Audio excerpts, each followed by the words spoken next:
La historia del pensamiento filosófico ha sentido siempre una especial preocupación por el análisis sobre el cuerpo humano. Desde la UNED se ofrece el curso de formación permanente titulado El cuerpo en filosofía y en psicoanálisis, que pretende exponer las diversas concepciones que sobre el cuerpo se han defendido a lo largo de la historia de Occidente, desde los griegos a nuestros días, pasando por la Edad Media, el Renacimiento y la modernidad, destacando las aportaciones de la filosofía y del psicoanálisis.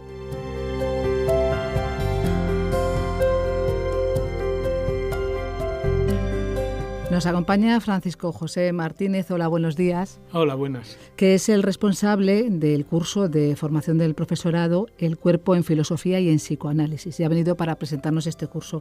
Para empezar, ¿podrías explicarnos en qué consiste este curso y a quién va dirigido?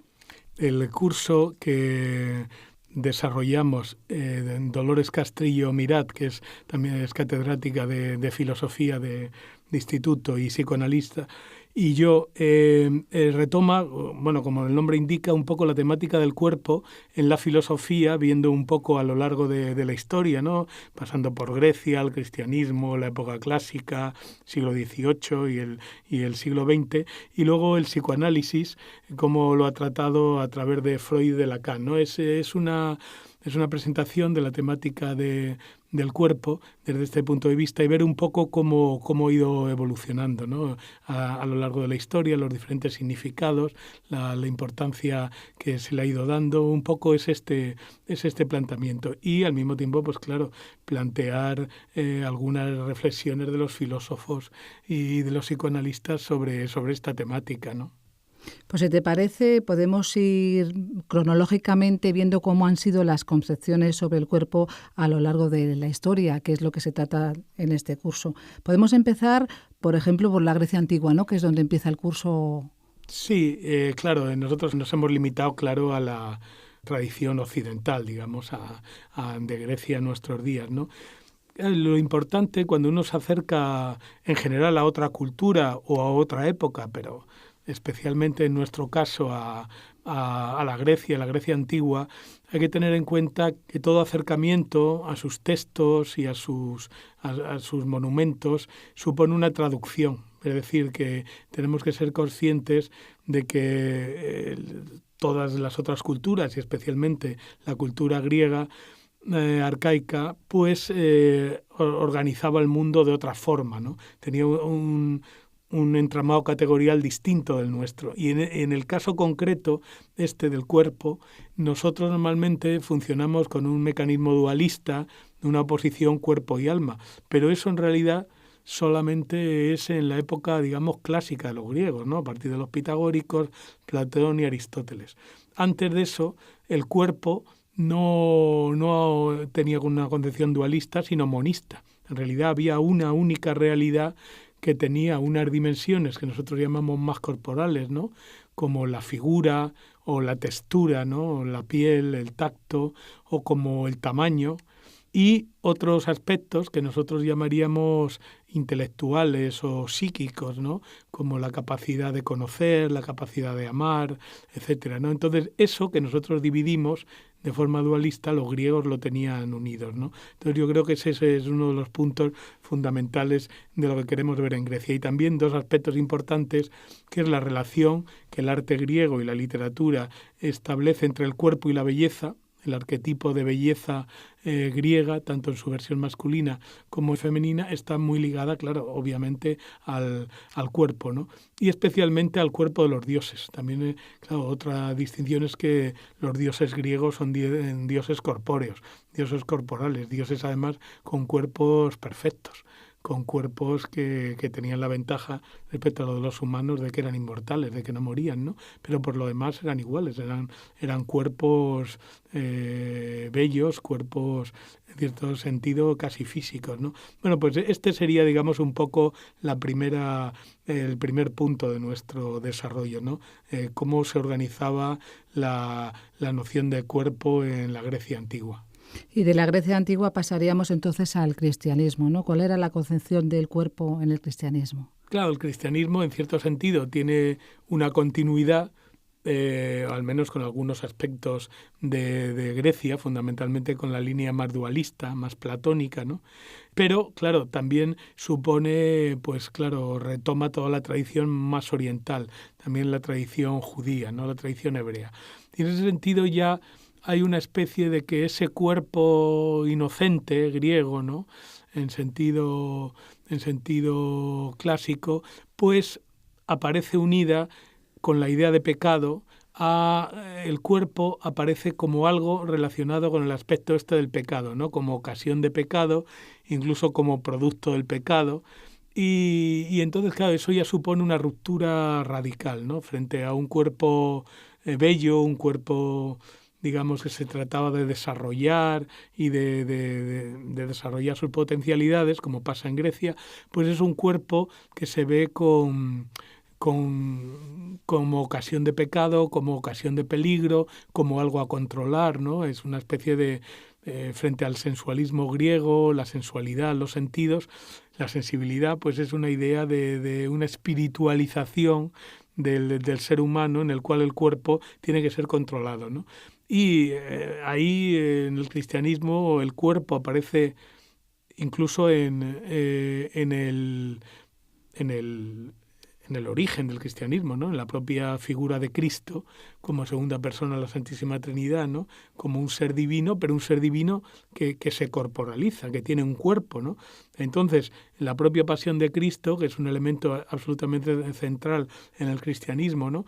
Tiene esa dualidad que retomará el cristianismo a lo largo de toda su historia, ¿no? El cuerpo como cuerpo sufriente, Cristo sufre, Cristo es torturado, Cristo muere, pero al mismo tiempo, y esa es la buena nueva, ¿no? Ese es el elemento central del cristianismo, ese cuerpo sufriente, ese cuerpo doloroso, también es un cuerpo gozoso, es un cuerpo que puede resucitar, ¿no? De hecho, el proyecto, la fe cristiana consiste, igual que Cristo resucitó, nosotros resucitaremos, ¿no? Entonces hay una idea de resurrección y que conecta también con las tradiciones griegas de la inmortalidad del alma, ¿no? El alma es algo que es inmortal, que se une al cuerpo, luego se separa del cuerpo y sigue recuperada por Dios, ¿no? Entonces, pero lo importante es eso frente a Grecia, por una parte un dualismo claro, cuerpo y alma, y por otro lado ese elemento en cierto sentido negativo del cuerpo, que solamente se recupera en tanto que dos aspectos. En primer lugar, como producto de la creación divina, en ese sentido es una huella de Dios, ¿no? El hombre se está hecho a imagen y semejanza de Dios, y luego también es recuperado a través de su posibilidad de resurrección, ¿no? Pero ya supone un cambio radical respecto a la tradición griega. Las personas que sigan este curso tendrán un tercer punto en el programa o en el temario, que será entender cómo es el concepto de cuerpo y el concepto de alma en la época clásica. Claro, ahí sobre todo a partir de Descartes, ¿no? Siglo XVII, el barroco, ahí se mantiene el dualismo. Ese dualismo se hace ontológico, el dualismo cartesiano, la res extensa, son los cuerpos, y la res cogitans o la res pensante, la cosa pensante, que es el alma, ¿no? Ahí hay una especie de reconstrucción del dualismo cristiano, pero además hecho a partir de la llegada de la ciencia moderna, ¿no? En ese sentido, digamos, los cuerpos es lo que estudia la ciencia, y luego queda el elemento del alma como aquello que es más del aspecto de la religión. Y ahí en eso insisten fundamentalmente todos los racionalistas, ¿no? Fundamentalmente Descartes, Malebranche y Leibniz, ¿no? Y se separa un poco Spinoza. Spinoza, el pensador judío, marrano, ¿no? De origen español, hispano-portugués, que vivió en Ámsterdam, él retoma una tradición del neoplatonismo renacentista, tanto en la versión, digamos, cristiana de Giordano Bruno, como en la tradición judía de León Hebreo, y que son unas tendencias panteístas. Y en ese sentido él, digamos, da mucha importancia al cuerpo, desde una tradición inmanentista y panteísta. En ese sentido, él es el único autor de esta época, tanto de los racionalistas como de los empiristas, que digamos que pone la centralidad en el cuerpo. Y tiene una famosa frase, lo retomó en nuestros días Gilles Deleuze, ¿no?, que decía: no sabemos lo que puede un cuerpo cuando se le considera separado del alma. Es decir, Spinoza dice que el cuerpo tiene unas potencialidades que normalmente no llegamos a conocer cuando nos dedicamos demasiado al alma, ¿no? Y en ese sentido, pues, supone, por un lado, un entronque con la tradición griega, especialmente la estoica y la epicúrea, y por otro lado una proyección hacia la siguiente etapa de nuestro viaje, que es el materialismo racionalista, el materialismo ilustrado de los siglos XVIII y XIX.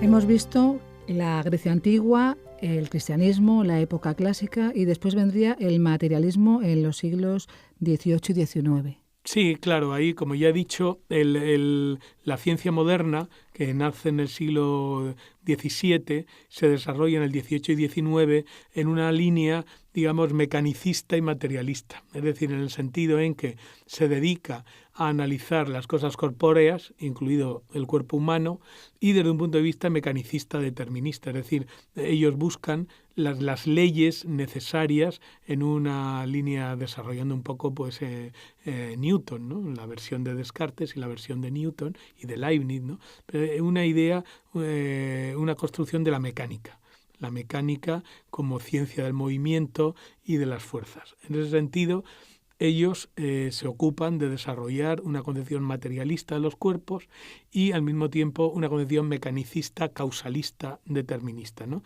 Los cuerpos están sometidos a leyes necesarias. Y en este sentido consideran que el alma, pues, o bien es directamente corpórea, ¿no?, o bien depende del cuerpo. O sea, en ese sentido hay una especie de inversión del espiritualismo tradicional cristiano, ¿no?, que incluso se había mantenido en el Renacimiento y en el racionalismo del XVII, y se somete el alma al cuerpo, ¿no? Ese es un cuerpo, por ejemplo, en Diderot, por ejemplo, que es un gran materialista, ¿no?, un ilustrado materialista, y que coge muy bien esta idea de un cuerpo viviente, es decir, no es un cuerpo, digamos, inerte, o sea, el dualismo de, por un lado, el cuerpo como algo material, inerte, muerto, y luego un principio de vida centrado en el alma, pues digamos como que los dos polos se meten en uno, ¿no? Es el cuerpo el que es viviente, es un cuerpo animado, un cuerpo activo, productivo y al mismo tiempo sensible. Es decir, por un lado, tiene sentimientos, tiene sensibilidad, y eso le da una capacidad de gozar y una capacidad de sentir y, en última instancia, de felicidad, ¿no? En ese sentido, el XVIII pues es un siglo de las luces, es un siglo de la afirmación del ser humano, de la vitalidad humana en sus aspectos más racionales, pero también en sus aspectos más sensuales, ¿no? Y esta línea, digamos, vitalista, pues se desarrolla también en el siglo XIX, fundamentalmente en Nietzsche, ¿no? Ahí el siglo XIX retoma también toda la tradición ilustrada materialista, ¿no?, aunque el siglo XIX descubre la termodinámica, es decir, y la termodinámica y la electricidad y el magnetismo, que son elementos físicos, pero que no son meramente mecánicos, que son más, digamos, más energéticos, más dedicados a la energía, ¿no?, la electricidad, el magnetismo. Entonces, eso supone que ese materialismo mecanicista del XVIII, pues bueno, se diluye un poco, ¿no? Y Nietzsche, en ese sentido, pues retoma también esa tradición vitalista, una afirmación del cuerpo, hay un entronque con Grecia, ¿no? Nietzsche, como filólogo clásico, conecta con los griegos, además con los griegos presocráticos, preplatónicos, ¿no? Con esos griegos anteriores al dualismo platónico, ¿no? Y por eso él entronca con Parménides, con Heráclito, con Demócrito, con esos vitalistas nietzscheanos, ¿no? Y estas dos líneas, por un lado la mecanicista más materialista y por otro lado la vitalista, pues llegan a nuestra época, llegan al siglo XX, que digamos es la última etapa de esta primera parte dedicada al cuerpo en filosofía, ¿no? Y ya entraríamos entonces en la filosofía contemporánea. ¿Cómo ven la problemática del cuerpo en esta época? Bueno, hay autores, por ejemplo, los fenomenólogos. Los fenomenólogos generalmente suelen ser idealistas, ¿no? A partir de Husserl, pues normalmente ponen el hincapié en la concepción del hombre como un hombre cognoscitivo, pero también en el cuerpo, ¿no? Y especialmente Merleau-Ponty. Merleau-Ponty, el gran fenomenólogo francés, pues con su noción de carne, de chair, retoma muy bien esa tradición que habíamos visto. Se puede ver en Nietzsche, se puede ver en el propio Spinoza, ¿no? En Diderot, de un cuerpo vivo, ¿no? Y esa noción de carne. Es un cuerpo animado, es un cuerpo que retoma la versión alemana del cuerpo no como Körper, como cuerpo en última instancia, como cadáver, sino como Leib, como cuerpo vivo, ¿no? Como cuerpo de la vida. Y exactamente en esa línea pues siguen también los vitalistas, que es lo que he trabajado yo más, en Foucault y Deleuze, ¿no? Ellos, estos autores estructuralistas y postestructuralistas, hacen mucho hincapié en nociones muy ligadas al cuerpo, como la idea del placer, la idea del deseo. Deleuze y Guattari, en su monumental obra El Antiedipo, ¿no? Del 72, pues elaboran la teoría, esa dualidad entre el cuerpo sin órganos y las máquinas deseantes, ¿no? La idea de considerar el cuerpo como un cuerpo vivo, un cuerpo habitado por máquinas de deseo, un cuerpo activo, un cuerpo productivo. Y Foucault también insiste mucho con su noción de biopolítica, ¿no? La política, a partir del siglo XIX, se transforma en una biopolítica. El objetivo ya de la política no es tanto el ciudadano, no es tanto el aspecto más, jurídico del poder, sino el cuerpo vivo en sus dos aspectos, la anatomopolítica del cuerpo, o sea, el cuerpo individual, y la biopolítica de las poblaciones, el cuerpo, la vida como desarrollado por la población, controlada pues por las tasas de nacimiento, mortalidad, fertilidad, etcétera, ¿no? Y bueno, con eso hemos llegado ya a nuestros días.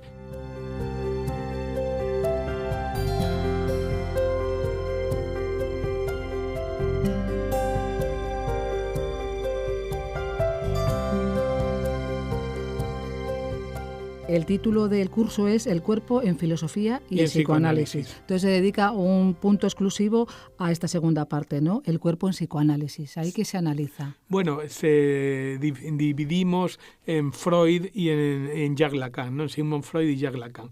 Bueno, hay que tener en cuenta que el psicoanálisis surge históricamente ligado al cuerpo, especialmente a un tipo especial de cuerpo, al cuerpo histérico, al cuerpo de las histéricas, en concreto, que fueron las que mayormente trató Freud, ¿no?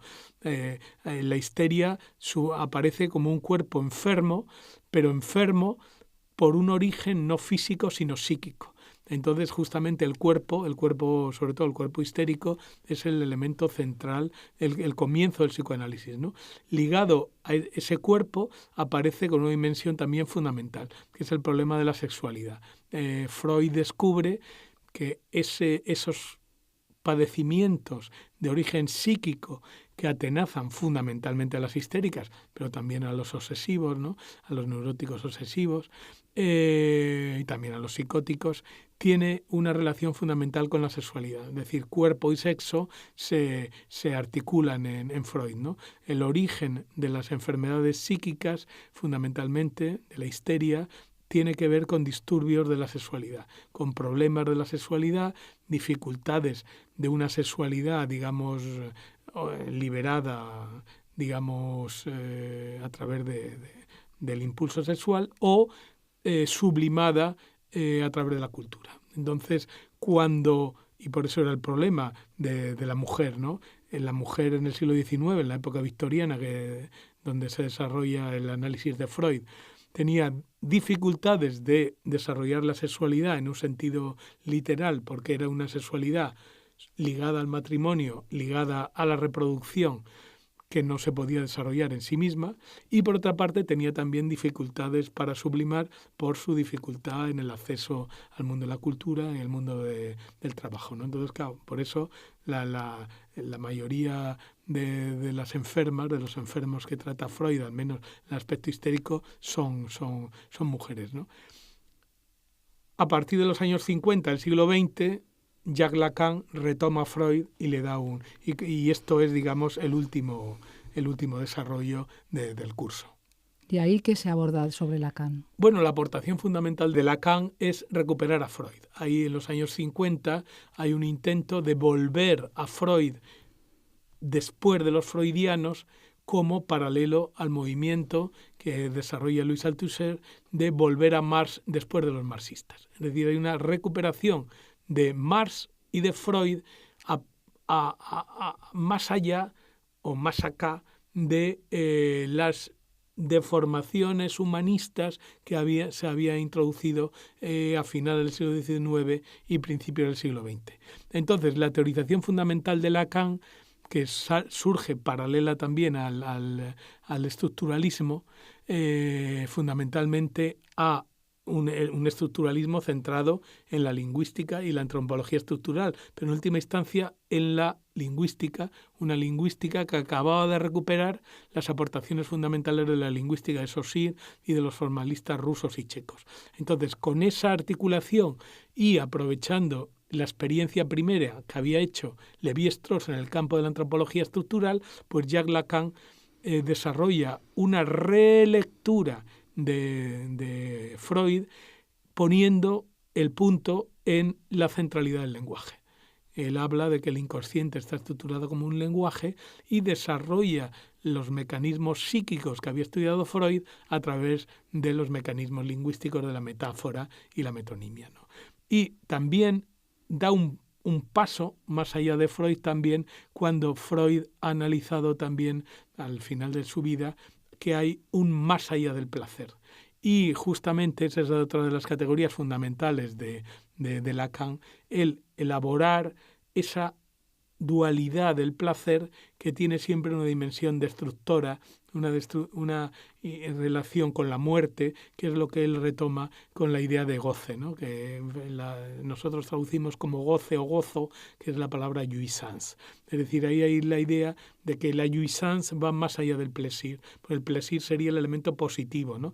El elemento, digamos, vital. Y en cambio, en todo placer, Lacan, siguiendo a Freud, descubre que no solamente es un elemento afirmativo, un elemento vitalista, sino también un elemento repetitivo, un elemento de la muerte. Entonces, esa idea de la dualidad del goce como placer, de cómo se articula la muerte con la vida en el placer, pues es otra de las grandes aportaciones. Y por último, también la idea de esa tripartición entre lo real, lo simbólico y lo imaginario, ¿no? Él dice que la realidad se articula en estos tres registros que él denomina registros.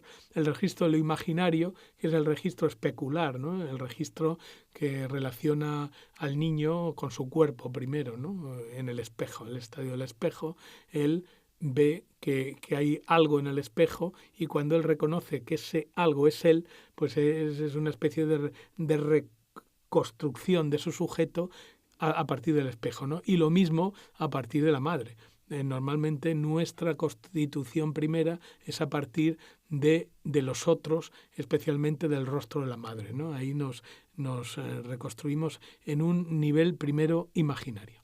Luego, Este es el infans, es decir, el que no habla todavía, el infante. Cuando el niño entra en el mundo simbólico, en el mundo del lenguaje, ya se desarrolla otro tipo de identificaciones lingüísticas fundamentalmente, ¿no? Pero hay otro último nivel que es el nivel de lo real, lo que él llama la cosa, ¿no? Das Ding, la cosa en alemán, que es un elemento insimbolizable, inimaginable, y que es una especie de residuo último que conecta con la cosa y que conecta con el goce. Entonces, ese descubrimiento de que no todo es imaginario, de que no todo es simbólico, sino que hay un elemento último, un elemento real, un elemento insimbolizable, pues eso es otra de las grandes aportaciones de Lacan, y esto tiene que ver con el cuerpo, es decir, el cuerpo tiene un elemento imaginario, un elemento de la imagen, ¿no? Ahora muy desarrollado, ¿no? En este narcisismo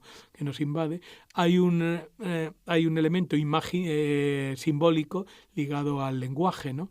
Pero hay un elemento también como cosa, como objeto último, por cierto, que es la sede de la pulsión, la sede del placer y del goce, que no es simbolizable, que no es imaginario. Bueno, pues y esta es la conclusión del curso. Entonces, lo que pretendemos básicamente es que nuestros alumnos pues se pongan en contacto con estas temáticas y, bueno, pues desarrollen un tema o algún tema de estos relacionados, ¿no? No se les exige, por supuesto, recorrer toda la temática, sino centrarse en un tema y sobre eso desarrollar un trabajo pues con la bibliografía que les damos y luego pues la temática propia que ellos quieran elegir, y ya es un tema de tutorización personal, ¿no? En fin, creemos que es un curso muy interesante, a caballo entre la filosofía y el psicoanálisis, y que puede ser muy importante no solo para filósofos y psicólogos, sino también pues para artistas, historiadores, en fin, puede tener un público muy